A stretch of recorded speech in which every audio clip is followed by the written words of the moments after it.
advanced communication manual entitled Interpersonal Communication. Impersonal. I spoke awfully today. She's now on project number 3. Brad, could you share with us, as her evaluator, what this project is all about? Sure. The speech today is 10 to 14 minutes, which includes a role play session. Her goal is to get it down to 10 minutes. The objectives are, number 1, to respond non-defensively to verbal criticism. Number 2, to employ a 5-step method to identify the problem, diffuse the attack, and arrive at a solution. Great, thank you. We'll, as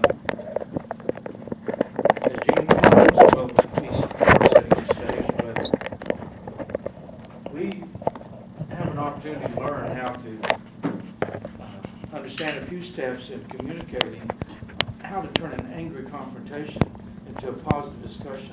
This could be very useful, especially at work. She's new way.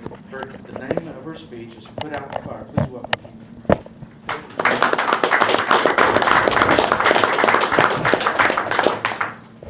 I told you that was a bad idea. Why don't you listen to me? You have no idea what you're talking about. The way you run this business is absolutely deplorable.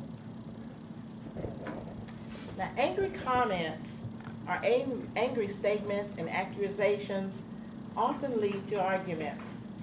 Sometimes arguments lead to shouting matches, and sometimes even things that are more serious than that. However, conflicts can actually be healthy. You see, the people who are capable of airing their differences or expressing their differences without becoming hostile are more likely to suffer less from emotional stress and even physical stress. So handling those conflicts really can be healthy for us if we handle those conflicts correctly. So how do we handle them? Well, criticism really helps us to identify the flaws that we have and helps us to be able to correct those flaws once we have identified those flaws. But when we're harshly criticized, it's a natural tendency to become defensive.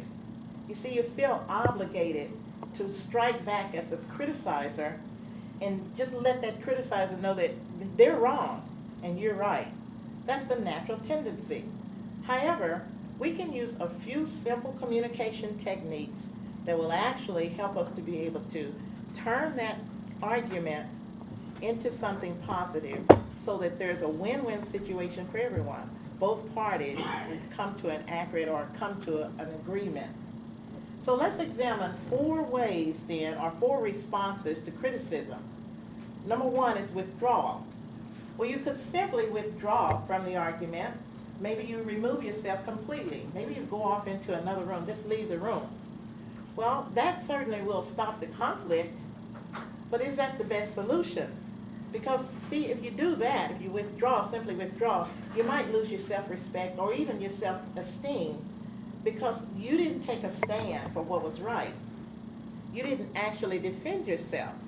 So withdrawing may not be the best solution.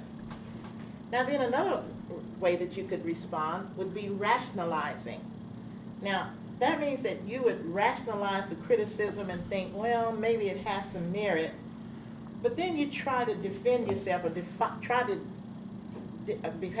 identify why you behaved the way you did and defend why that criticism was brought on.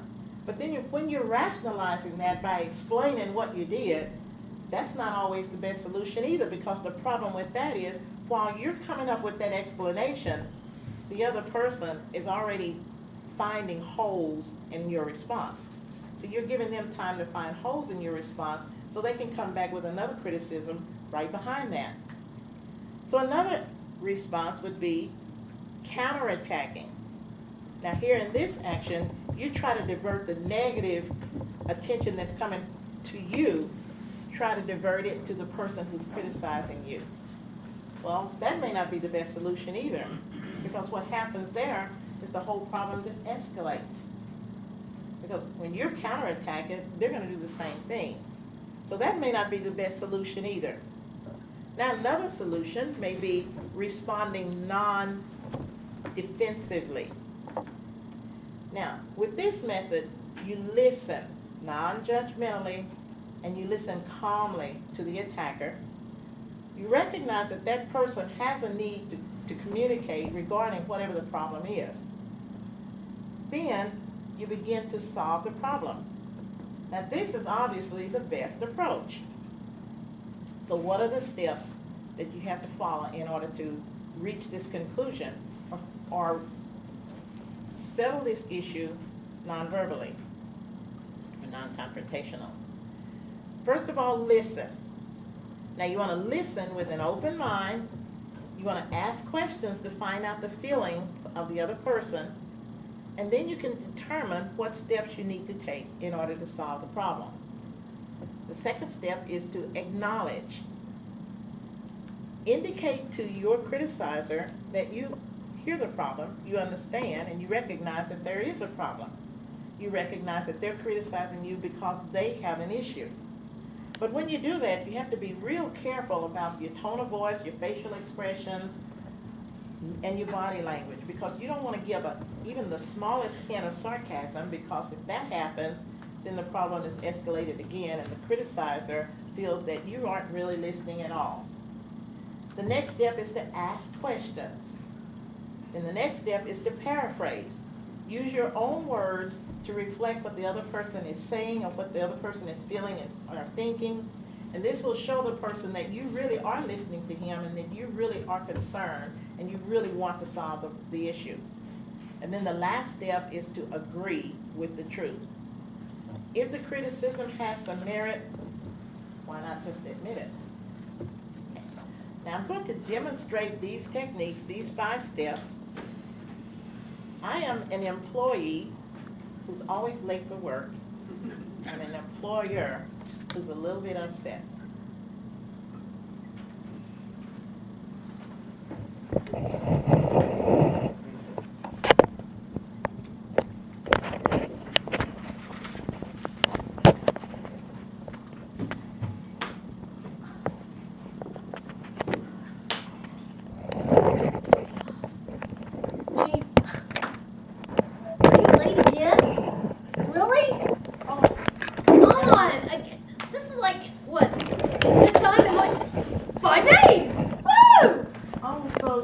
So you're saying that I'm a little bit late?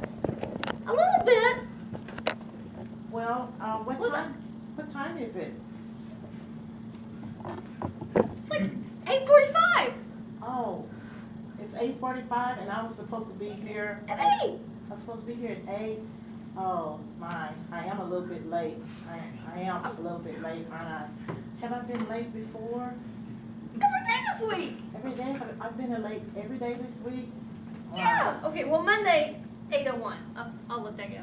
Oh, okay. So I've been late a few times. Well, you know, Mrs. Randall, I sure appreciate the patience that you've shown for me. I realize that I have been late a few times. But you know, Mrs.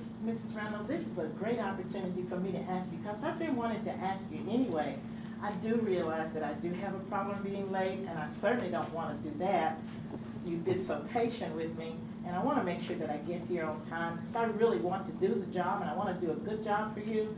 So I was just wondering, I noticed that isn't there another shift that I could come on another shift maybe? Well, we'll have to redo some schedules, but we might be able to do that. Okay. If you can get there on time. Well, you see, here's what the problem is. My baby has to go to the daycare, of course, and sometimes the daycare isn't open. In order for me to get here, I have to wait for the daycare to open, and they don't open until 7 o'clock. So by the time I drive from there and get to here, then I'm a little bit late, but I really try really hard to get here. But if you would please see if there's another shift that I could maybe switch my shift and come to another shift, you know, maybe a little bit later on. Or even, Mrs. Randall, if you would allow me to come in at 9, and maybe I could stay a little bit later. Maybe instead of being off at 4 o'clock, maybe I could get off at 5 o'clock, if you would allow me to do something like that. That might be doable. You think so? Yeah. Oh, well, you know, if that could happen, I certainly would appreciate it, because I do realize that I have been late. I've been late several times, and I certainly don't want to do that, because I recognize your patience in allowing me to still be on the job. So thank you so much. Let me ask you, when will I be able to find out if you can do that? Could I maybe find out in Well, next we day or could something? probably start at the 9 o'clock now. You can start at 9 o'clock? Oh, okay. Wow, Mrs. Randall, that certainly is, that sure is great. I appreciate it. Thank you so much. I'll be genial. Good. I'm genial too. Okay. Okay, so the steps then are listen, acknowledge, ask questions, paraphrase, and then agree with the truth. Now, here are some other tips to keep in mind when there's a conflict. Always remain calm. Don't take the criticism personally. Use nonverbal listening skills and show respect for your opponent. Mr. Toastmaster.